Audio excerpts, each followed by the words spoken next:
जब नहीं बुलाना था तो इतनी बेइज्जती क्यों, इतनी कंट्रोवर्सी क्यों? आप एक बार में सीधी तरह भी कह सकती थी, क्योंकि ये जो सारा स्यापा फैला है ना, इसे फैलाने की बिल्कुल भी ज़रूरत नहीं थी। क्योंकि मैंने अपने वीडियो में बताया था कि चलो ठीक है, अंशु गलत है, अंशु रो रही, लेकिन हम दूसरा पहलू अगर देखें तो सामने वाली पार्टी भी कम नहीं है ना?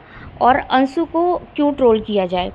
वो बिल्कुल सच में वो जो कह रही थी, रो रही थी। और आंसू जो होते हैं ना, वो झूठे इमोशंस नहीं निकलते। जब आदमी फफक फफक के रो रहा है, वो उसका दर्द निकल रहा था, वो सच में बिल्कुल अकेली है। ये झूठा पुलिंदा, झूठा बनाया रिश्ता, झूठे जोड़े गए नाते, ये कितने दिन तक चलते? नहीं चलते, क्योंकि इनकी जो असलियत होती ना, एक एक पर्दे का, इस सिर्फ एक पर्दे का फासला होता है उससे।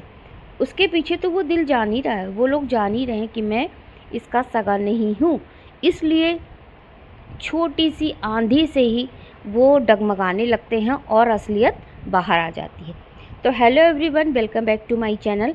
आज हम फिर से बात कर रहे हैं अड़े बाबा वाली अंशु की। अंशु ने जो बुलाया, इनविटेशन दिया, उसके बाद सामने से मना कर दिया। हालांकि इसमें अंशु की गलती नहीं है, सामने वाले की भी उतनी ही गलती है। अगर आप लोग थोड़ा सा माना कि अंशु आप सबसे छोटी है, उसके आसपास इकलौता उसका अपना ससुराल, उसका अपना पति या उसके जो भी सास ससुर नंद है, उनको छोड़ के उसका दुनिया में कोई अपना सगा नहीं है। फ़िलहाल अंशु ने जो किया नहीं किया इसकी हम चर्चा बाद में करेंगे, लेकिन सामने वाली पार्टी ने जो रिस्पांस दिया वो भी कोई अच्छा या तारीफ़ के काबिल नहीं था। कुछ बातें सोशल मीडिया पे ऐसी चल रही हैं कि अंशु ने कुछ दिन पहले अपने वीडियो में ये बातें कही कि जो लोग नहीं आ रहे हैं या जो लोग मेरे विपक्ष में खड़े हैं, वो लोग ना आए, उनके नाम का स्वाहा।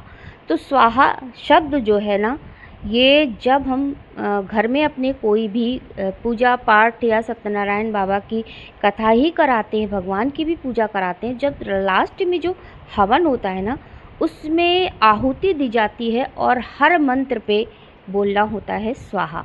पंडित जी कराते रहते हैं, मंत्र पंडित जी पढ़ते हैं, वो स्वाहा जब बोलते हैं तो उसके बाद जो घर के जो मुखिया होते हैं या मुखिया के साथ उनका परिवार बैठा रहता है, जैसे हम सब भी बैठे रहते, तो पंडित जी पहले स्वाहा करेंगे और हम सब लास्ट में स्वाहा करते हैं। स्वाहा का मतलब कि आपके घर की जितनी भी नेगेटिविटी है और सारी नकारात्मक जो ऊर्जाएं हैं, वो सब भस्म हो जाएं।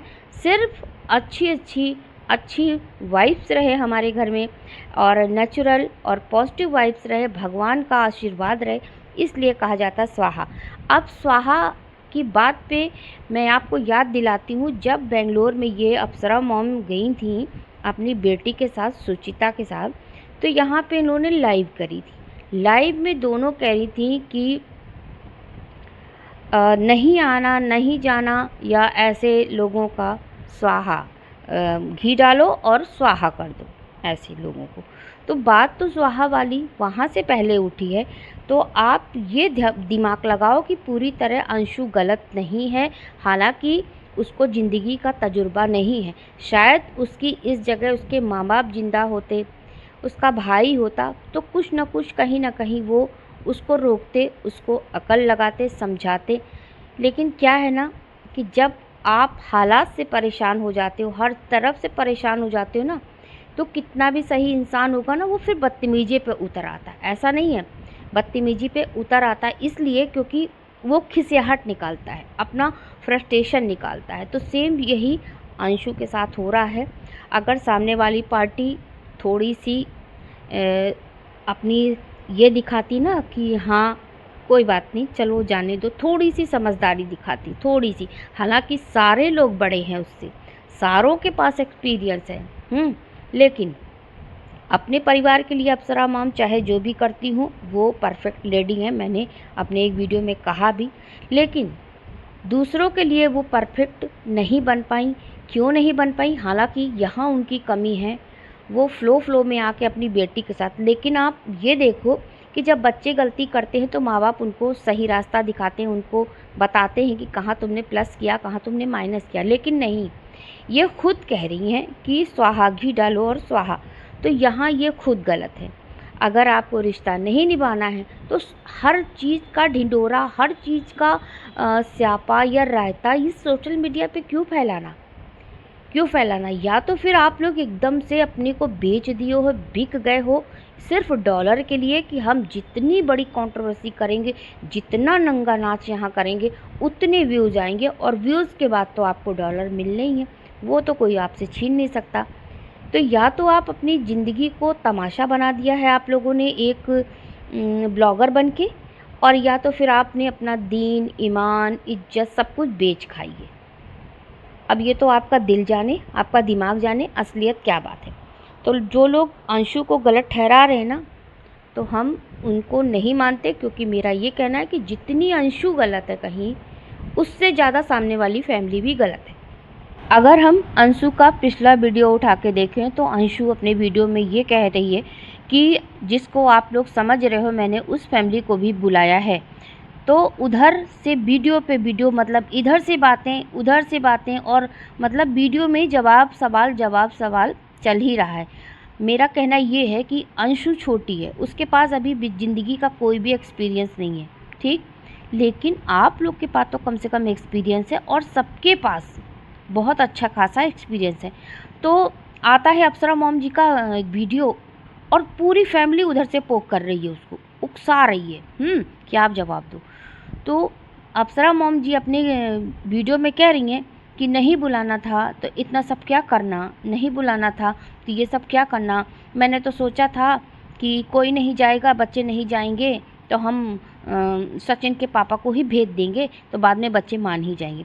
उधर से सचिन जवाब दे रहा है, वो भी ठीक जवाब नहीं था ना। तो और ये और कहती हैं अप्सरा जी, ये और कह रही हैं कि मैं किसी घमंड तो मुझे बिल्कुल किसी का पसंद नहीं है, चाहे वो मेरे बच्चे हों चाहे वो कोई और हो।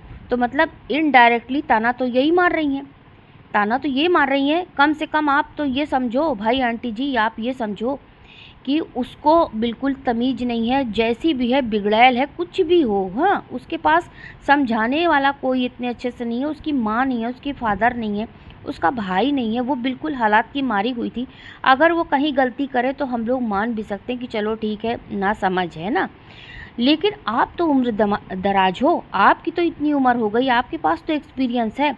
और एक बात बताइए, आप कहती हो मैं घमंड किसी का नहीं देखती, और चाहे वो कोई भी हो, जो मेरी बहू बेटे की बेइज्जती कर दे मैं उसे कभी माफ़ नहीं करती, चाहे वो कोई हो।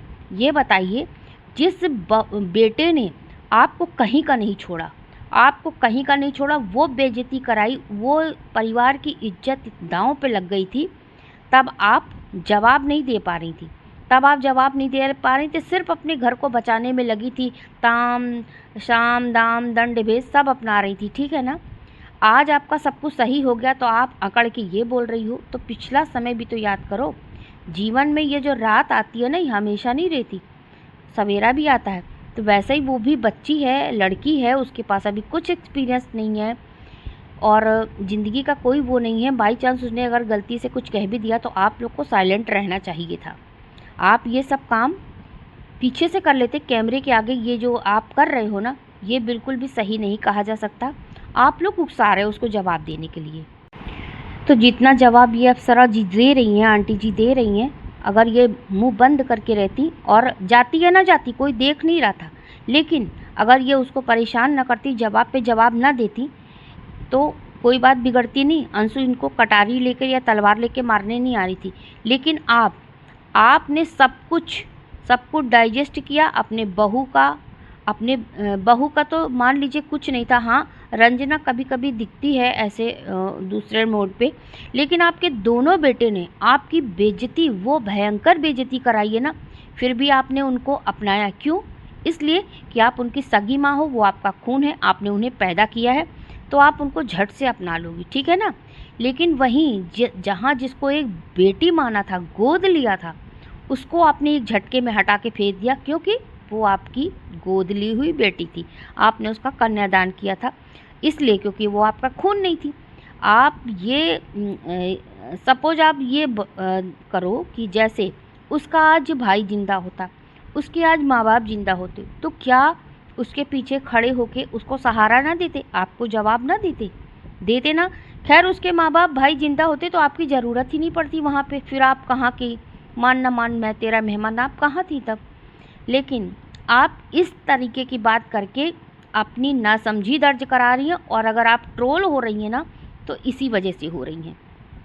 ऐसी बात नहीं है, जनता ने आपका कोई कर्जा नहीं खाया है जो आपके लिए हमेशा पॉजिटिव कमेंट ही करेगी।